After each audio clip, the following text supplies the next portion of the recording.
Okay, I have some lovely iced coffee because it is hot in this house, and what I want to talk about today is just that I bought an Option-O P0101, the new one, and more so, I want to talk about just my general pulse on coffee grinders, my general feelings on what exists nowadays. I'm just going to complain about stuff because we do that here. So, I bought the 01, and I think a lot of people were very surprised by that. I didn't really announce this anywhere, at least some of my personal friends, even Option-O was surprised. Answer why I bought one of these is simply because I am so bored. You can find great coffee grinders from $100 and plus, which is fantastic, but also it's so saturated. Everything is good. Everything has the same feature set. Anything new that comes out kind of sounds like a copy and paste of the previous 3 to 6 months. And this is just why I felt so uninspired by a lot of coffee grinders that I have to look at ultra high-end stuff and look at like very goofy things like 102 blind. Oh, it's got an ionizer. Oh, like these are small things that I think are interesting. I just feel like my passion for grinders and a lot of equipment actually is just so low.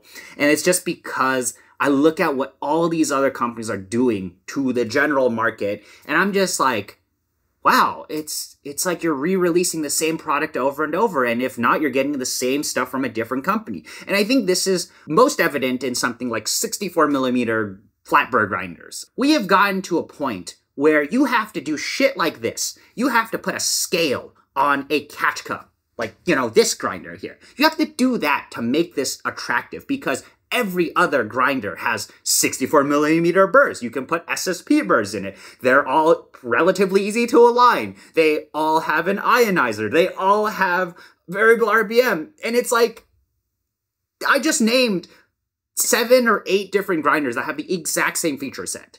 And it's just like uninspiring. This is why, like, when people ask me to do comparisons of like one grinder to another, I'm like so turned off by it. I'm just like, I don't care because they're all great. Because if you have the same burrs and they're aligned and you're running at a relatively same RPM, they're all going to be great. They're all going to taste pretty much the same. Unless you actually had all of them side by side, you probably would notice a difference. You'd probably be like, oh, this makes great coffee.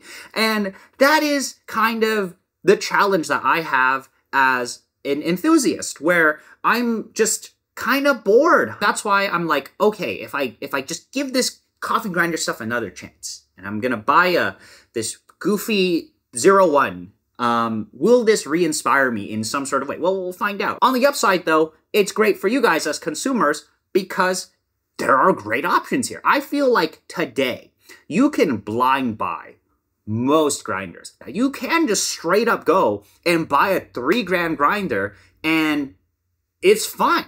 Before I would be so against buying some of these grinders because I'm like, oh man, if I buy a $4,000 grinder and it breaks and I'm in the US and they're in China, what do I do about that? Right now, the excitement is very low, I feel, for most of these new grinders coming out. When you have the same grinder under 5 different names, I think it just really kills, I think, the excitement for it. Because it's like, this is another 64mm flatbed grinder that has an ionizer, that has variable RPM, that has so on and so forth. And it comes under various names, and you're just like, I don't even know anymore. I do think there is still hope in something like the Zerno Z1 and all of that, where it's like, this is a single small company.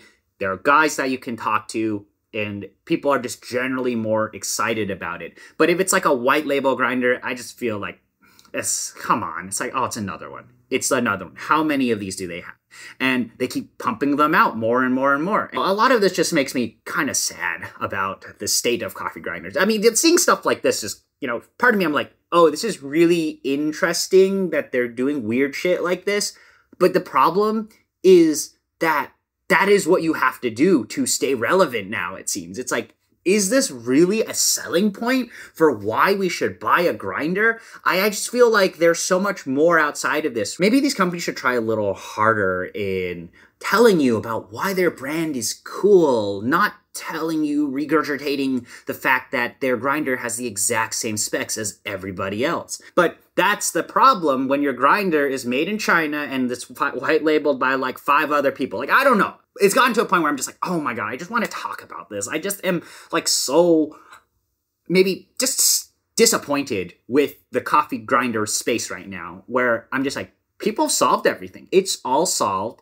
And what I think you should do as a consumer is probably figure out what you feel comfortable with. Do I like this company? Do I like the guys who work this company? Can I talk to them? If something breaks, can I get it fixed? Will I get taken care of?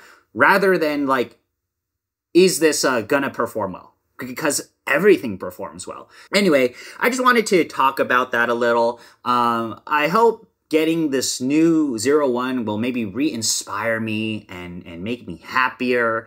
But otherwise, I just really don't feel that excited about coffee grinders in general. Everything's great. Go and buy a $100 hand grinder and make a great cup of coffee. Use great coffee. You will have a fantastic time. That is where we are now, which is awesome to say. But yeah, that's all I wanted to talk about today. I would be very curious to hear your guys' thoughts, especially for those of you who are like maybe newer, like maybe you haven't bought a coffee grinder and you're like, which of these 64 millimeter flat bar grinders that all sound exactly the same will perform the best? And yeah, I'd be very curious to hear where you are in your journey in coffee grinders and equipment and what your thoughts on this are, because this is how I feel. So yeah, thanks for spending the time to watch this video. See you guys around.